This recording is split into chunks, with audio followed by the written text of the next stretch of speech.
kalaupun ada seseorang yang tidak mau diatur, yang sudah rusak, seperti 2 Paulus, serahkanlah kepada iblis. Apa saudara? Serahkanlah kepada iblis. Serahkanlah kepada apa? Iblis. Saya pun sudah pernah berdoa, seseorang si jugul sudah kuserahkan kepada iblis. Saya telah kuserahkan kepada iblis, benar-benar makin jahat dan jahat, disiksa oleh iblis dia. Di dalam roh aku lihat tak ada damai sejahtera dalam hidupnya. Wajahnya berubah, telinganya merah terus. Saudara kasih kemana-mana menaburkan kepahitan dan ketakutan. Karena apa? Karena sudah diserahkan kepada iblis. Saudaraku, Himeneus Alexander karena tidak mau lagi diperbaiki, terakhir Paulus serahkan kepada apa saya sebut? Iblis. Diserahkan kepada apa? Iblis. Biasanya sudah diserahkan kepada Tuhan. Tapi ada, saudaraku, klimaksnya. Ada, saudaraku, mungkin. Nah, klimaks itu tahu? Puncaknya. Puncak. Maka kalau saudara dan saya telah bergumul kepada seseorang dan tidak ada lagi suatu perubahan bertahun-tahun terus seperti itu, terakhir serahkanlah rohnya kepada iblis. Saudara kasih, maka saudara akan melihat hasil. Saya sudah melihat hasil yang kuserahkan kepada iblis. Makin parah. Saudara kasih, istri saya pernah saudaraku bawa kepada orang yang pernah kuserahkan kepada iblis. Orangnya di Jawa Timur. Namanya adalah Taiguan. Masih ingat. Aku nggak bohong ya. Aku pernah ditinju. Kenapa saya ditinju? Saya sebagai seorang pengerja. Gembang aku salah satu Henry Juanda masih hidup sampai sekarang di Ponorogo, Jawa Timur. Saudara kasih, setelah saya ditinju, larilah saya. Lari. Nah, waktu itu tukang beca pun diusahakan supaya di stop. Saudara, kenapa rupanya? Ini saya saksikan. Saya itu banyak jadi pengerja di situ. Saya nggak banyak tahu apa-apa. Saya saksikan kepada saudara. Jesman, kau adalah pengerja yang paling baik. Diajaklah saya untuk membuka persekutuan di rumahnya. Masih hidup loh sampai hari ini ibu itu. Om pantanglah seperti itu. Gak boleh om. Saya di sini pengerja dan saya harus mengabdi kepada kebenaran ini. Tidak. Biar kau jadi hamba Tuhan di rumah kami. Orang-orang kaya ini, orang kaya Cina yang ada di Ponorogo. Om Anciong katanya sama kita. Om Akyong sama kita. Om Taiguan sama kita. Nah, saya ingat nama-nama itu. Nah, kalau yang tadi saudaraku adalah apa namanya saya sebut? Taiguan. Maka disebut Om Akyong katanya. Nah, Om Taiguan. Om ini sudah sama kita. Om jangan saya pengerja di sini. Tahun 84 sudah 80 enggak. Jadi kalau mau kau katanya, jangan. Akhirnya dipoking lagi, akhirnya lari saya. Sampai saya di rumah, saya kasih tahu sama Pak Gembala, saudara kasih. Kata Pak Gembala aku ini kebetulan orang Cirebon. Kamu Jess orang Batak ya kan? Katanya, iya orang Batak. Biasanya orang Batak gak bisa bikin orang seperti itu katanya kan. Kalau orang Batak ini sudah tulis om. Benar ini saudara kasih. Ya sudah penduduk kudus. Ya maunya saya waktu itu harus Nah, itu gembalaku sudah. Satu kali akan kuundang gembalaku ini di sini. Amin. Nah, benar saudara kasih. Ya, puji Tuhan. Saudara kasih. Kenapa Om selalu benci dengan gembala ini? Ada apa Bapak? Saudara kasih. Hanya karena istri ibu gembala kami ini cantik sekali. Cantiknya. Selalu pengen ikut kebaktian malam. Bagaimana dia mau kebaktian malam saya dibonceng oleh gembalaku ini? Nah, maklumlah istri gembala kami ini adalah orang paling kaya di Ponorogo. Dia betul-betul gembala kami ini betul-betul beristrikan. Nah, orang kaya di Ponorogo. Bonusa saya. Sudah dikasih. Wah, saya pikir waktu itu kan, waktu pikiran jelek saya, tapi istri saya sudah ada. Masih ada nggak seperti ini, ada dua di dunia. Itu pikiran saya, saudara kasih. Karena dia betul-betul luar biasa. Langsung mertuanya itu bangun gereja. Lokasinya, saudara, lokasi gereja itu hampir lebih daripada setengah hektar. Kalau disebut satu tiang rumahnya itu tiang masa Belanda, sudah besar sekali. Ada pilar-pilar. Jadi saya paling rajin, saya bersihkan semua rumah ini. Inilah kerjaku tiap hari, saudara kasih. Nah, harus berbantu, sebenarnya harus ada 5 di rumah itu.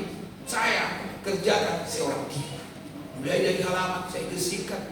Jam 5 saya sudah bangun. Jam 5 saya bangun, jam 6 pistol. Kerjakan ini bersih sekali. Yang harus dikerjakan 4 pembantu saya kerjakan. Saya sebagai pengerja. Nah, saudara kasih. Wah, di kota itu satu-satunya di zaman itu punya bioskop. Nah, inilah orang. Dan punya saudaraku juga industri pakaian. Apa yang bisa bikin benang langsung pakaian. Orang kaya kan, saudaraku. Dan jamaah Tuhan lewat pertobatannya, maka disitulah kami melayani dan dikasihlah burunya itu sama gembalaku ini. Saudara-saudara, dikasih pestanya sangat besar. Saudara, ya pada waktu itu kan setelah jadi maunya jemaat-jemaat ini harus ikut terus bistonan. Nah, harus ikut semua kegiatan-kegiatan. Wah, maklumlah pada waktu itu bonus saya. Tapi maunya jemaat harus apa tadi? Mengikuti semuanya. Nah, ini benar saudara. Nah, jadi saya bisa maklum waktu itu. Biarlah aku kawannya Om itu. Gak setuju mereka saudara. Padahal karena pengennya melihat cantiknya saudara. Berarti sudah ada roh lain. Sudah ada apa? Roh lain. Kenapa lain? Benar saudara-saudara. Saudara harus tahu. Nah, inilah kalau manusia. Dulu saya di Parawangi pernah disebut orang bencong. Lama, tahun 86. Karena banyak teman-teman saya perempuan dari Suwelumai. Jadi betul-betul saya waktu itu bersih. Kalaupun mereka kami satu rumah, bisa saya tidur juga. Mereka tidur di situ. Menurut orang, pastilah akan kuganggu. Tapi di masa-masa seperti itu, suci kali hatiku, nggak mau aku mengganggu. Karena itulah orang katakan, Om itu pasti bencong. Kalau dia betul-betul nggak bencong, pasti akan diganggu. Tapi saya bersih dari mereka waktu itu. Saya saksikan ini saudara, sampai disebut apa? Bencong. Saudara, kanan kiriku mereka. Laki-laki ada juga teman saya, tapi yang paling banyak waktu itu adalah perempuan-perempuan. Dan saya tidak berdosa kepada mereka. Wah, saya betul-betul waktu saya jaga hebat dan luar biasa. Ya, sebut saja bukan nggak normal saya. Kalau saya mau dari kayu garap itu semua.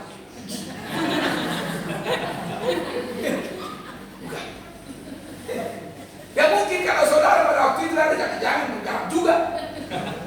Itulah hal-hal itu.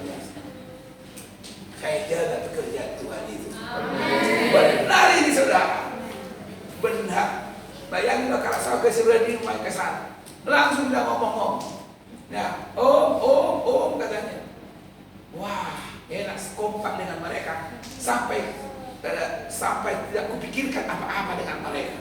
Kuanggap ini adik-adikku yang perlu kujaga mereka. Maka kalau kami pun satu rumah, maklumlah rumah petak yang nggak ada di kamar itu. Jadi kalau mereka pun tidur di situ, jangan tidur. Saudara kasih, tapi betul-betul saya jaga mereka, saudara.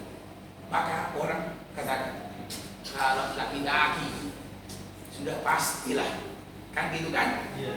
Kalau laki-laki si jasmani ini sudah dipegang-pegang orang ini, nah ternyata tak kupegang-pegang yang lain, mulus berjalan, ngorok saya, haleluya, puji Tuhan, saudara-saudara.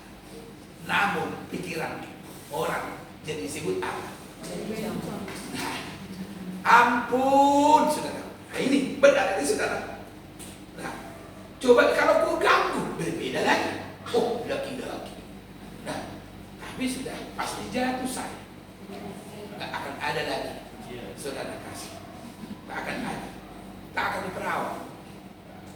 Makanya di zaman itu aku bertahan, Pak Abed. Itulah buat kita sekarang ini juga. Kalau sudah hengkang aku dari perawan itu. Oh, saudara-saudara, karena nggak tahu kasih salahnya, nggak tahu saudara. Ini perjalanan hidup ini, saudara. Nah, saya sebut kepada saudara sekalian, sesuatu yang baik yang kita kerjakan. Walaupun waktu itu di Jawa Timur, kesempatan bagi saya karena ada yang mendukung si Akio dengan yang lain, orang-orang kaya ini ya. Nah, saudara, orang-orang kaya ini. Tapi di dalam kebodohan waktu itu, saya bodoh memang waktu itu. Polos-polos, aku udah orang Samosir, saudaraku, polos-polos. Nggak terlalu banyak kupikirkan apa yang, nah ini kesempatan dan kesempatan, saudaraku. Jadi sudah terbiasa nggak punya uang, betul nggak saudara? Kalau tiba-tiba ada salam-salam uang, wah, aduh lah ini kan betul, Tuhan, biar. Tapi Tuhan pelihara hati saya pada saat itu, dan saya tidak ikuti mereka. Terakhir, Taiwan ini setelah ditinju, dia pergi ke Surabaya. Akhirnya dia langsung tergilas di asman itu, mati. Saudara-saudara, tergilas.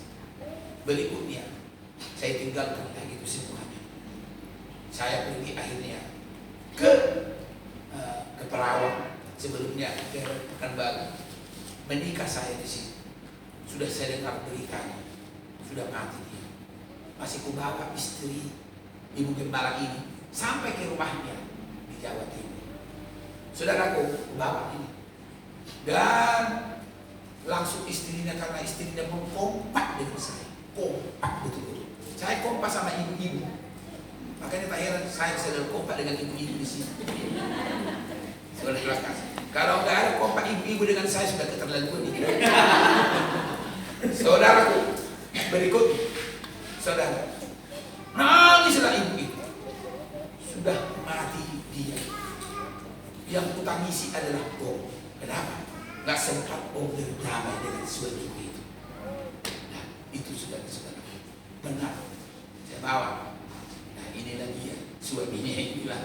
Jadi nggak ada apa-apa aku sebenarnya dengan mereka, baiknya karena diajaknya aku mau membentuk suatu gereja di dalam gereja.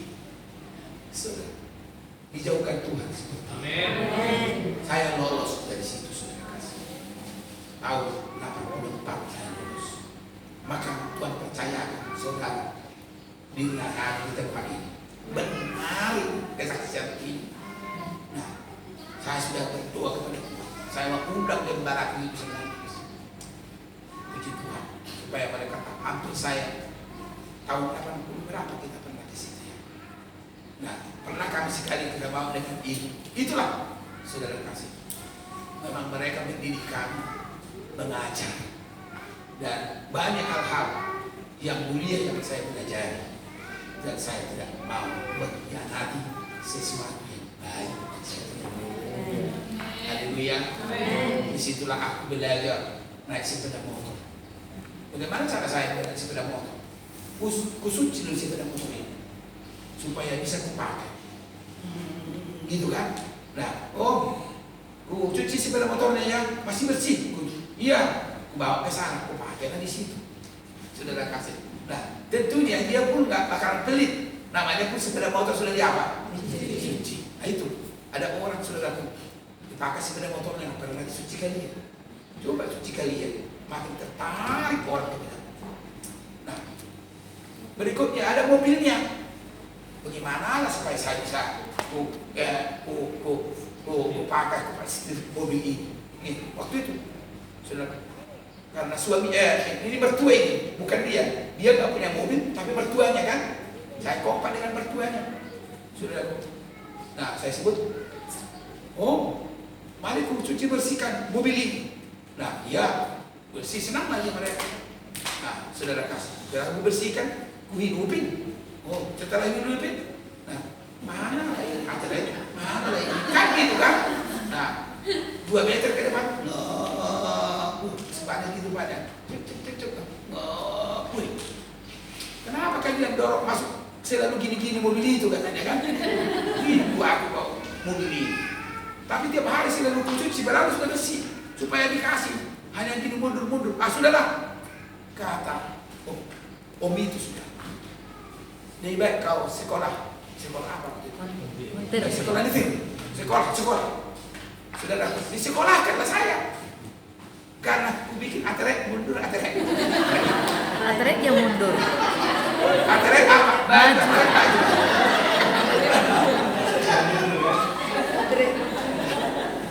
Kalau sudah atrek mundur kan? Kalau ini saudaraku apa? Maju. Mundur. Mana ditengok dari yang jauh. Saudaraku, saya tahu maksud tujuan dia. Akhirnya mereka ambil inisiatif, inisiatifnya diambil. Udah sekolahkanlah saya. Dikasihlah uang sekolahnya masih 70.000 waktu itu. 70.000 sudah sekaligus dengan SIM di masa itu. Haleluya, puji Tuhan. Akhirnya saya bisa sekolah sendiri, saudaraku, keliling kota Badalaut. Puji Tuhan. Jadi sudah dipersiapkan Tuhan saya ini harus pakai mobil. Benar ini saudara. Ini.